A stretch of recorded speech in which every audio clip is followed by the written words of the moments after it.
Halo teman-teman, kita sekarang mau bacain lagi komentar netizen ya. Teman-teman semua, Anda silakan berkomentar di video YouTube kita dimanapun. Ini negara demokrasi ya, silakan berkomentar. Positif ataupun negatif, gue tidak akan hapus dan tetap akan gue bacakan ya.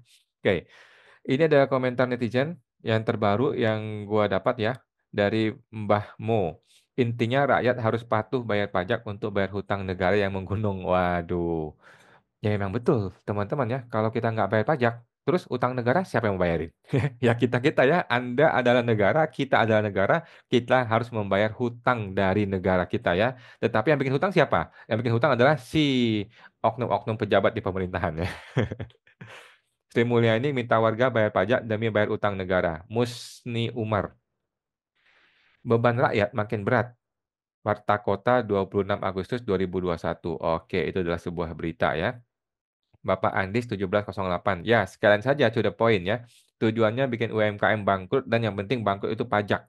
Yang bikin bangkrut itu pajak. Oke, jadi sebenarnya Sri Mulyani itu tidak ingin UMKM bangkrut ya. Tidak ada pejabat pemerintah yang ingin Anda itu bangkrut. Kita sebagai ibaratnya hewan ternak di kebun binatang gitu ya, yang kasih susu buat si peternaknya ya.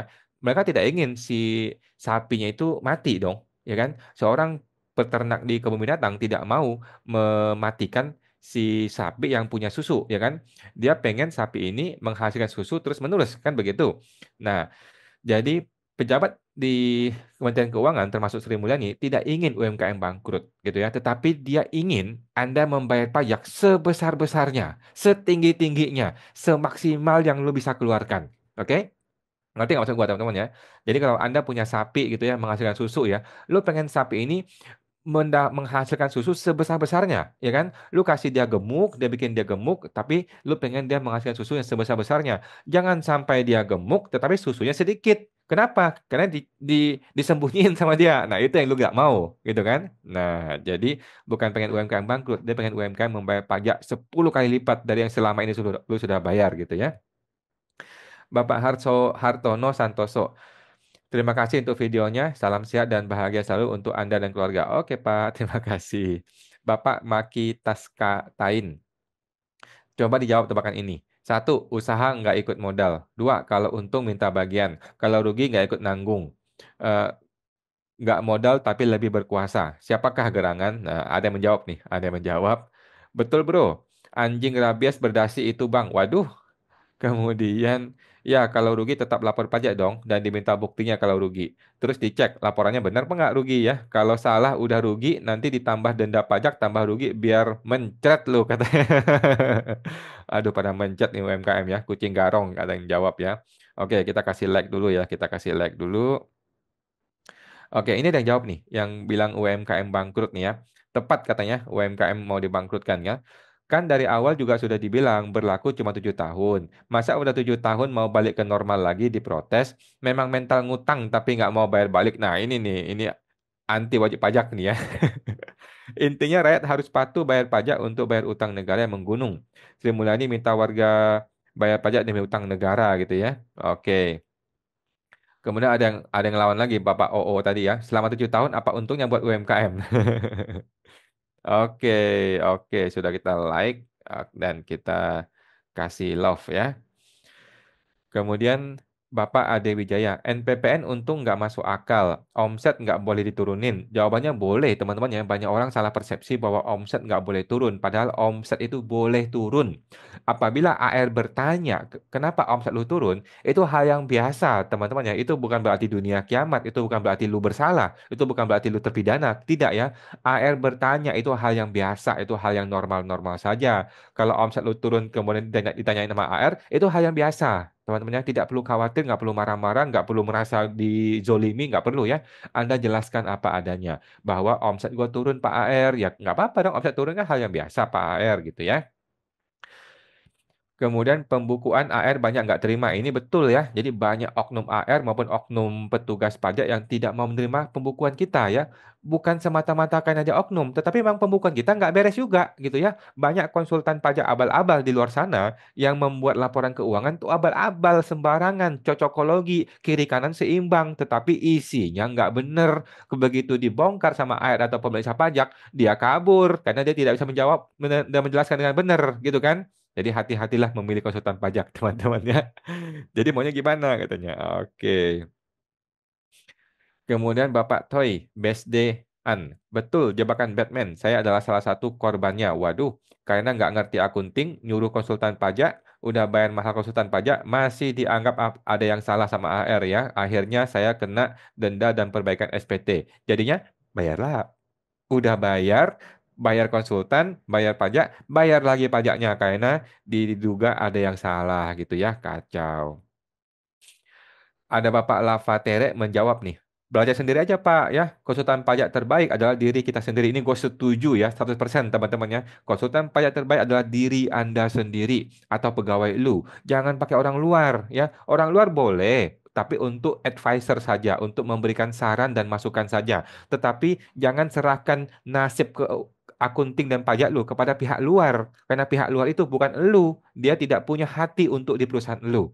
Oke, jadi gunakanlah akunting internal, orang pajak internal. Konsultan pajak itu fungsinya untuk memberikan konsultasi saja. Itulah yang menurut gua paling tepat ya. Yang paling mengenal seluk-beluk usaha kita, betul ya. Yang paling tahu usaha kita kan kita sendiri, Anda sendiri ya. Jadi jangan serahkan akunting maupun pajak lu kepada pihak luar. Menurut gua sih seperti itu ya. Kemudian biasanya konsultan pajak yang akan memperjuangkan laporannya, Pak. Asal laporan dari WP benar apa adanya ya. Nah, masalahnya kan kadang-kadang laporan yang dikasih apa yang dibikin di lapor konsultan pajak lain lagi gitu kan. Itu konsultan abal-abal ya. Itu di negeri Konoha. Kalau di Indonesia nggak ada ya, teman-teman ya. Bapak jalan hidup terbaik. AR itu apa sih? Saya kurang paham ya. Saya jawab ya. AR itu adalah account representatif. Jadi orang pajak yang mengurus kita ya. Nah, setiap wajib pajak mempunyai satu AR khusus gitu ya. Nah, tapi ingat AR fungsinya adalah pengawasan ya, bukan edukasi, bukan penyuluh. Oke, jadi AR tidak punya kewajiban untuk mengedukasi Anda ya. Oke, gue sudah jawab. Ada yang jawab nih, Pak Suprato ya. AR adalah AR mirip agen asuransi kalau di perusahaan asuransi. Nah, ini betul ya. Mirip agen asuransi ya. Jadi satu orang punya agen asuransinya. Jadi jika tiap klien ada agennya masing-masing, oh bagus banget ya analoginya ya dari agen asuransi. Thank you Pak Suprato. Disuruh jadi Superman. Semua mesti ngerti di sini. Sistem pajak memang sengaja dirumitkan kadang. Ya betul ya. Kalau bisa kami bikin rumit, kenapa mesti gue bikin mudah? Katanya si Oknum Menkeu ya. Kalau gue bisa bikin lu setengah mati, setengah mampus, kenapa gue mesti kasih lu yang gampang-gampang? Gitu kan? Kata Mbak Bel, kebanyakan konsultan pajak juga akan pro ke pajak. Ya memang betul ya, karena kebanyakan konsultan pajak, sebagian ya, adalah mantan pegawai DJP. Tentu saja dia membela teman-teman di DJP, iya dong. Dulu dia tukang palak, sekarang dia jadi konsultan. Ya tentu saja dia akan mendukung si tukang palaknya teman-teman dia kan. Tapi itu di negeri Konoha, teman-temannya. Kalau di Indonesia enggak, semua konsultan pajak profesional sekali ya. Lah, undang-undangnya mereka saja nggak ada ya. Undang-undangnya saja mereka nggak ada. Apa mau dilengsarkan sama Dirjen Pajak? Iya, betul ya. Jadi kalau lu main-main melawan DJP, padahal mantan teman-teman lu sendiri, lalu ditempeleng sama DJP nanti ya, diusir lu dari Ikatan Konsultan Pajak ya. Itu di Konoha, teman-temannya di Indonesia emang enggak. Bapak Lavatera. Itu salah satu sebab WP harus belajar pajak sendiri, betul ya. Karena konsultan terbaik adalah diri sendiri, betul ya. Luar biasa. Kemudian intinya rakyat harus patuh bayar pajak untuk bayar utang negara yang menggunung. Ini betul ya. Kemudian tadi sudah ya, sudah gua balas. Ada lagi balasannya. Intinya keunggulan Sri Mulyani cuma satu, yaitu menaikkan angka pajak untuk menaikkan perolehan uang negara. Selain itu dia nggak ada ide. Betul. Setuju teman-teman ya. Sri Mulyani itu punya ide apa sih selain menaikkan penerimaan pajak? Apa? Apa ide dia untuk kesejahteraan kita semua? Apa ide dia untuk kemaslahatan masyarakat Indonesia yang secara umum? Nggak ada ya. Tujuannya ada cuma satu, menaikkan pajak, naikin pajak, naikin pajak. Nanti pajak itu dipakai buat apa? Urusan belakangan aja lah, gitu ya. Sama Pak, akhirnya kena denda saya juga. Bingung mau lanjut usaha apa enggak ya? Memang bingung ya, banyak orang bingung. Kalau untungnya kecil-kecilan sih bingung ya. Kalau untungnya gede sih masih oke. Kemudian Bapak Wirawan Santoso.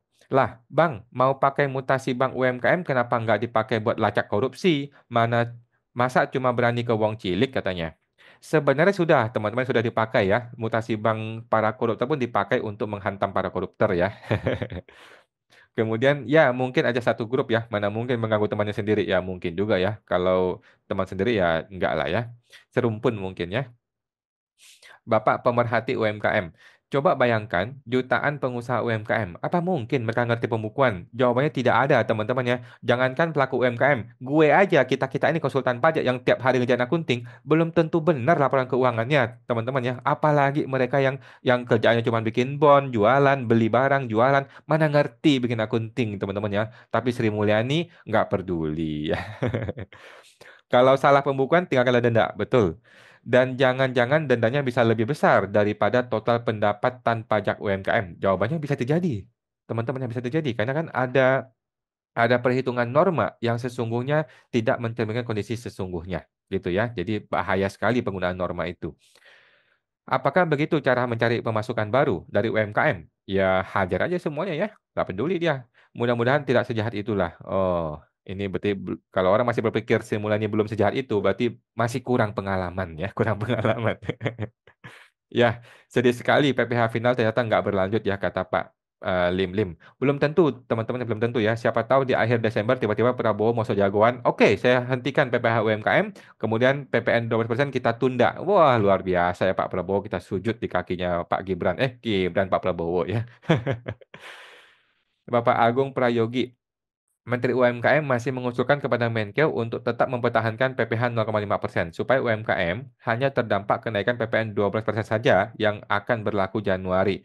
Ini betul, tetapi faktanya di lapangan justru yang digadang-gadang akan ditunda adalah PPN 12%. PPh UMKM belum dibahas sama sekali ya. Bapak Luhut Binsar Panjaitan yang terhormat sudah menyampaikan PPN 12% kemungkinan besar akan kami tunda. Tetapi PPh 0,5% dia nggak ngerti, itu hanya bohong cilik yang tahu ya, dia punya omset nggak ada urusan dengan 4,8 miliar ya, jauh jauh sekali ya. Bapak Suprato, ya semoga saja ada keputusan di bulan Desember ini ya, karena sudah mepet sekali, betul ya, mepet banget ya, keputusan harus segera dibuat. Bapak Bel CP, semoga saja berlanjut ya, apa harus tutup UMKM, apalagi yang dibilang retail, ambil keuntungan paling di bawah 10%, bahkan di bawah 5%. Kalau pajaknya sama mendekati itu, apalagi lebih dari itu, ya boncos ya. Orang apa nggak butuh kebutuhan hidup, asal taunya dipajakin, betul teman-teman ya, betul ya teman-teman ya. Oke, pentingnya lembaga penerimaan negara berpisah dari lembaga perencana fiskal agar enggak seperti konflik interest ya, konflik of interest karena lebih fokus memperluas basis pajak bukan naikin tarif pajak. Ini setuju teman-teman ya, tetapi mohon maaf, selama Sri Mulyani masih ada di Menteri Keuangan tidak akan ada yang namanya BPN ya, Badan Penerimaan Negara tidak akan terjadi ya. Semuanya akan dibatalkan oleh Sri Mulyani ya. Tapi itu bercanda teman-teman ya. Bapak NKRI, betul kok, betul sekali bingung deh, ya memang bingung ya. Bapak kaleng-kaleng, orang pajak beramai-ramai dari lagi pada asah golok buat gorok UMKM. Ya, jadi dengan adanya Cortex, dengan data yang begitu lengkap, dengan data yang begitu sempurna, kalau tidak ada teks amnesti, itu UMKM habis semua ditebang semua teman-teman ya. Dari 2020, 21, 2022, 2023, 2024, semuanya bisa kena dan semuanya bisa bangkrut teman-teman ya. Ini kalau nggak ada teks amnesti, kalau nggak dijalani teks amnestinya, bisa habis digorok semua sama oknum-oknum pajak teman-teman ya. Bapak PT Karunia, lah iya, sudah bagus PPh 0,5% ya, ganti lagi. Nggak semua paham pajak. Ujung-ujungnya denda ya, HD katanya. Memang betul ya, ujung-ujungnya ini adalah jebakan untuk karena kenapa kena denda gitu loh.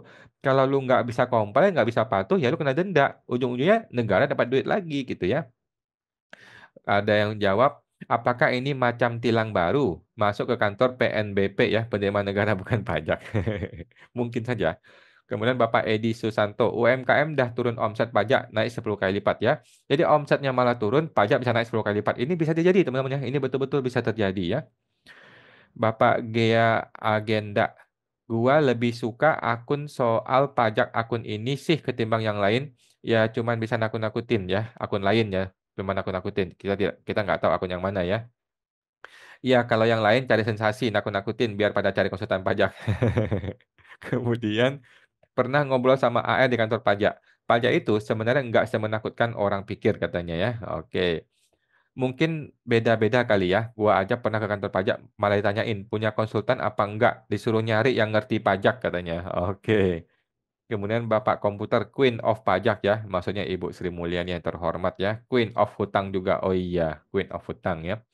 Orang jadi susah usaha. Seharusnya UMKM memprotes aturan yang ruwet dan menjebak. Sudah Pak, kita sudah protes. Tetapi nggak didengerin ya. Gue sudah protes bikin petisi. Gue sudah ngebal-gembal di YouTube. Gue sudah lapor ke Mas Wapres. Nggak digubris teman-temannya. Nggak digubris ya. Kata Sri Mulyani, siapa lu katanya ya. Bapak Makmur Jaya, apa kalau mau pindahkan omset ke MPP anak, MPP orang tua harus NE kan dahulu? Jawabannya tidak perlu NE ya, tidak perlu NE. Ortu cukup stop bayar pajak saja, tidak perlu pemberitahuan apapun ya kepada orang pajak. Udah gitu doang ya. Lang dan ortu tetap lapor SPT tahunan seperti biasa ya, pajaknya nihil. Udah gitu doang ya, nggak perlu ribet-ribet, nggak perlu aneh-aneh ya. Oke.